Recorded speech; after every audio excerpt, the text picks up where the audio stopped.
What if everything you knew about the mighty monuments of our past was wrong? For centuries, we've been taught that the pyramids, the enigmatic stone circles, the mountains of monoliths, were lifted and hauled by sheer force, a narrative of muscle, sweat, and crude ingenuity. But what if that's only half the story? What if lost civilizations, wisdom keepers, shrouded in the mists of time wielded a far stranger and subtler power? Ask yourself, what song could move mountains? What sound could raise stones skyward, as if gravity itself was lulled to sleep? Tonight, we're opening a door rarely seen, a forbidden chamber beneath the temple of collective memory.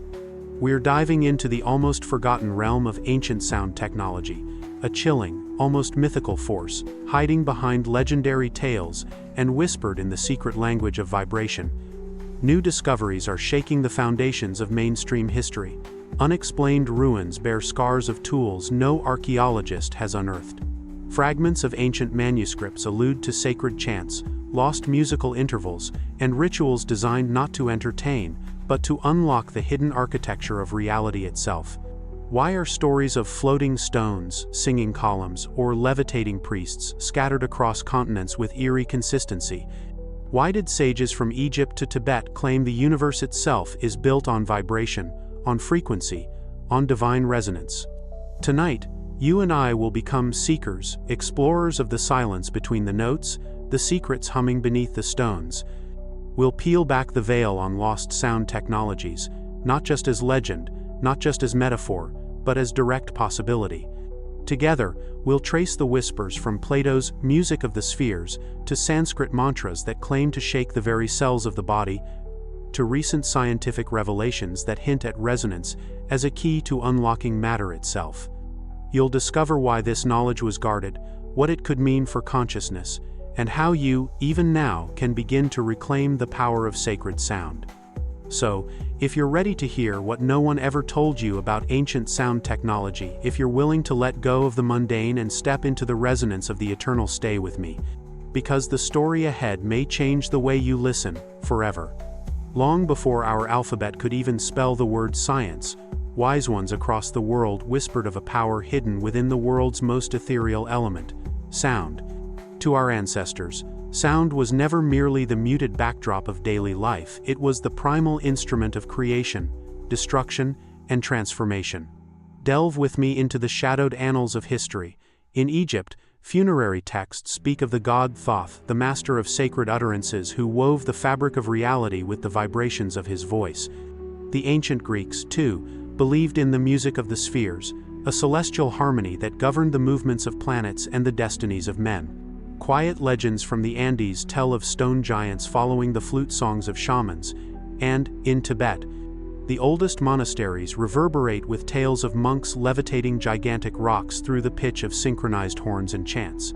These are not isolated fables, but recurring motifs, encoded in the myths of every advanced civilization.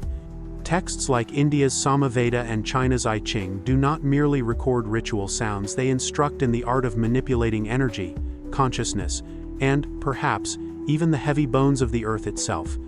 In temple after temple, from Machu Picchu to Stonehenge, uncanny acoustic phenomena persist, chambers that sing, stones that ring like bells, passages that amplify whispers into thunder. Philosophically, these civilizations did not separate music from magic, sound from spirit, or vibration from matter. They saw in frequency not only a means to move air but the blueprint of reality. In the beginning was the Word, as the mystics would later say. The Upanishads, written at least 3,000 years ago, claim Brahman is sound, that ultimate reality itself is vibration. Yet, as civilizations rose and fell, this gnosis was hidden, lost, or jealously guarded by a priestly few. Why? Because power always breeds secrecy. When a tool can move mountains, it must be veiled from those who would abuse it or simply misunderstood by those unable to wield it with wisdom. Empires crumble, languages mutate, and sacred traditions dissolve into the mists until only clues remain. A half-buried flute, a forgotten glyph, a cryptic diagram hinting at sound's forgotten throne. Modernity, with its iron faith in what can be measured and weighed, scoffed at the miracles of old. But recent decades have seen a slow, trembling resurrection. scientists recording the frequencies within stone temples, physicists rediscovering cymatics, the geometry formed when sound dances across sand and water, nurses and therapists tuning the human body with gongs and voice. All pieces of an ancestral memory, stirring from centuries of slumber. But why did the ancients stress the sanctity of certain sounds, and why encrypt their knowledge in riddles? Perhaps because sound both reveals and conceals. It is invisible, yet it shapes the visible. Listen closely. What you hear is not simply an echo of the past, but the call of a secret longing to awaken something dormant within us all. Imagine a world not made of dull, inert matter, but one where every stone, every tree, every breath was alive with vibration. This was the worldview of our ancestors. And from that paradigm, a profound technology was born, the harnessing of sound, not for entertainment or mere communication, but for shaping reality itself. At the heart of ancient sound technology lies a principle as old as the cosmos: resonance. Resonance is not just the echo of a shout in the mountains, but the secret alignment between frequencies when one vibration calls out to another, and they begin to dance in synchrony. In this dance, energy flows, boundaries blur, and the impossible becomes possible. Let me bring you into a scene. Imagine yourself in old Tibet, high on a plateau where air is thin but sound travels like prophecy. Monks line the cliffs, their lips pursed over trumpets known as dungchen, some nearly as tall as a human. Others chant ancient mantras in sonorous unison. Before them, a great stone massive, immovable. But as the harmonics converge, as the air begins to shimmer, legends say the rock stirs, it vibrates, then rises, suspended on invisible currents shaped by sacred song.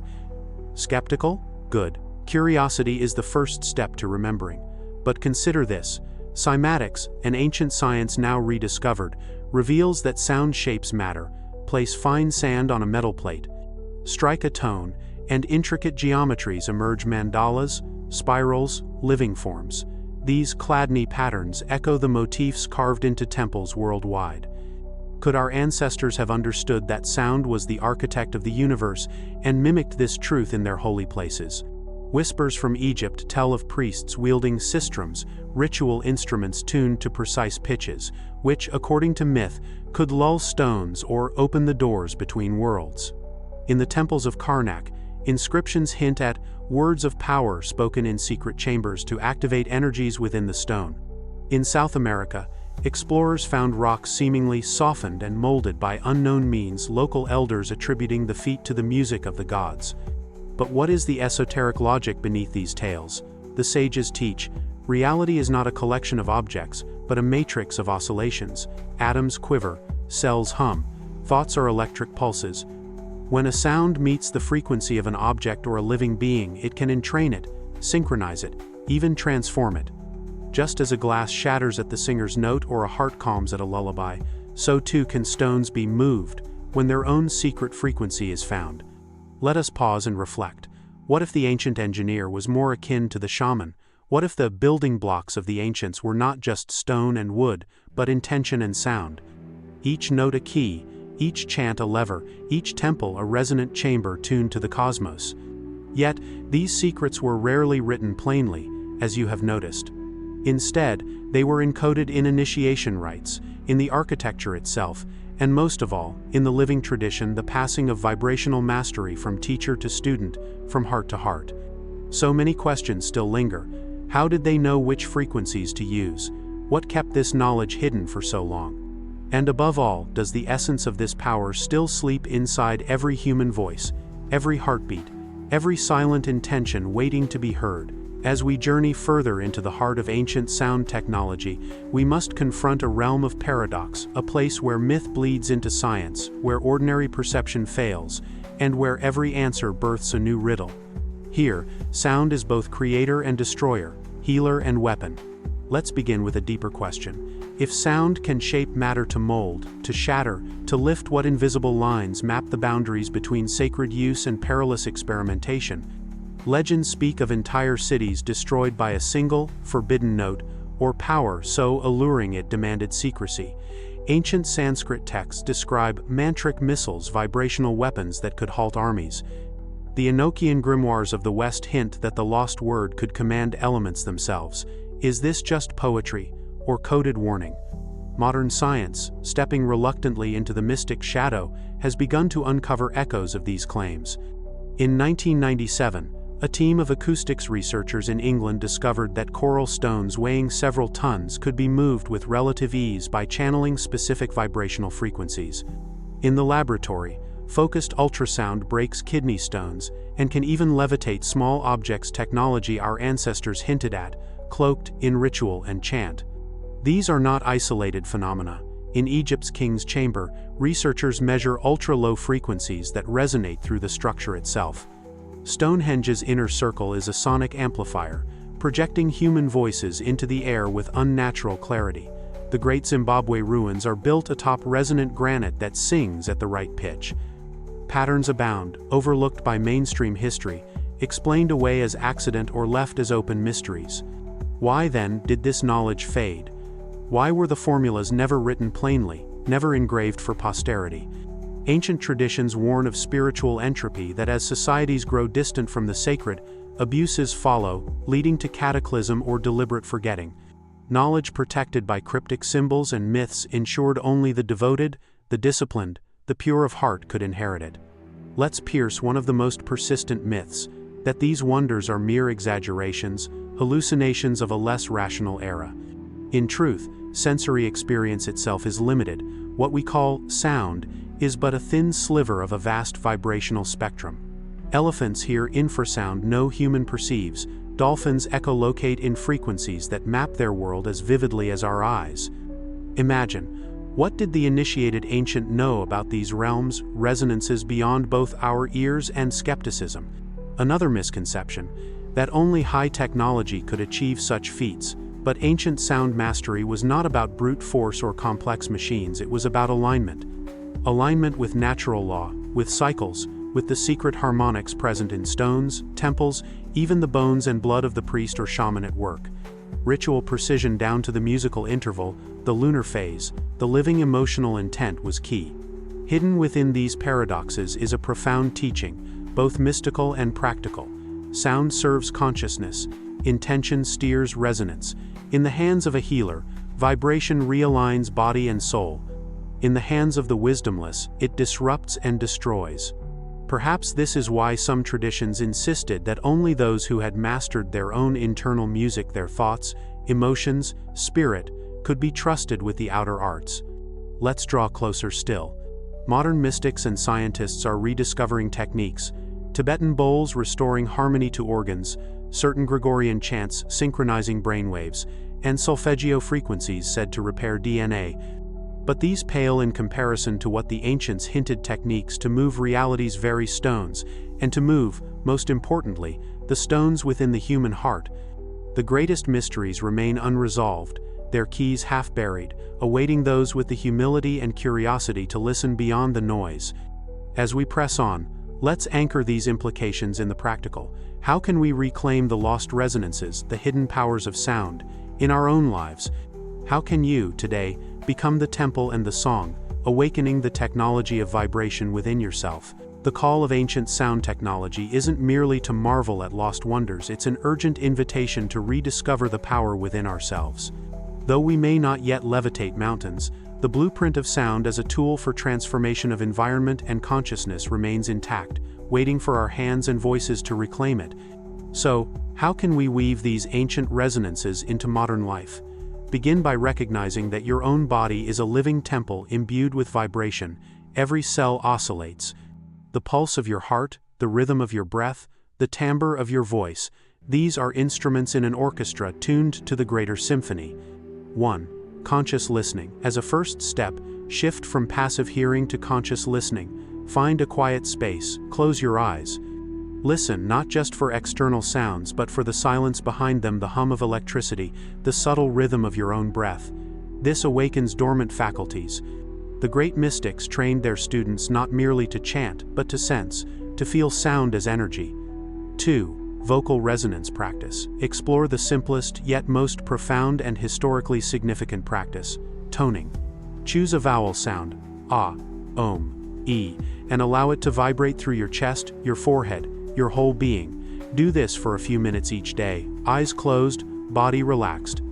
Notice how different pitches create different sensations.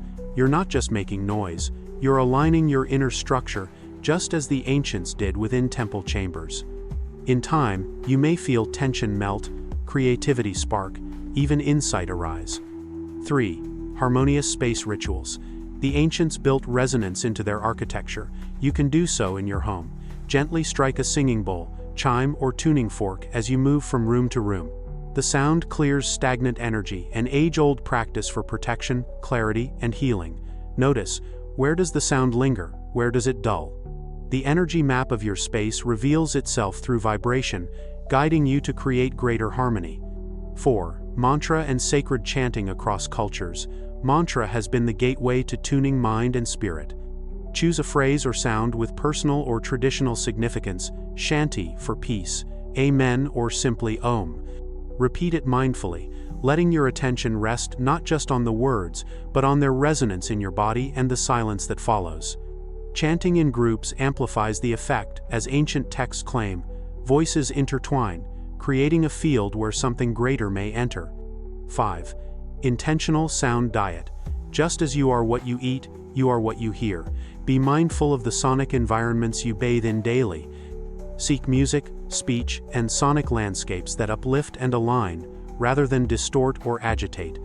Even a few minutes in nature, tuning to birdsong or the hum of the earth, can reset your internal frequencies. Guidance and pitfalls. Yet, as with all true power, discernment is paramount. Approach these practices with sincerity, patience, and humility. Results may at first be subtle. The deeper harmonies reveal themselves only to persistent seekers. Avoid the twin pitfalls of cynicism, this is just superstition, and reckless experimentation. More is always better. Sound, wielded without awareness, can disorient or overwhelm just as a discordant note ruins a sacred melody. Finally, remember, the most profound changes often begin in silence. The space between tones is as fertile as the tones themselves. In cultivating silence, you prepare the soil for authentic resonance within and without. By integrating these ancient practices, you don't just borrow from the past, you become a living bridge, a resonator of old wisdom in a world desperate for harmony and coherence. You awaken, perhaps, the very faculties that once raised stones to the sky and opened secret doors within. The journey we've traveled tonight leads not just through the history of ancient sound technology, but deep into the heart of a mystery as close as your next breath. We have glimpsed a forgotten science, a sacred art tucked into the geometry of temples, veiled in myth, and encoded in the vibrations of the universe itself. What have we uncovered? That our ancestors, far from primitive, handled sound as both gateway and key, a force capable of binding stones, uplifting consciousness, and harmonizing worlds, seen and unseen. Their wisdom did not spring from superstition, but from profound, lived experience of a cosmos alive with resonance.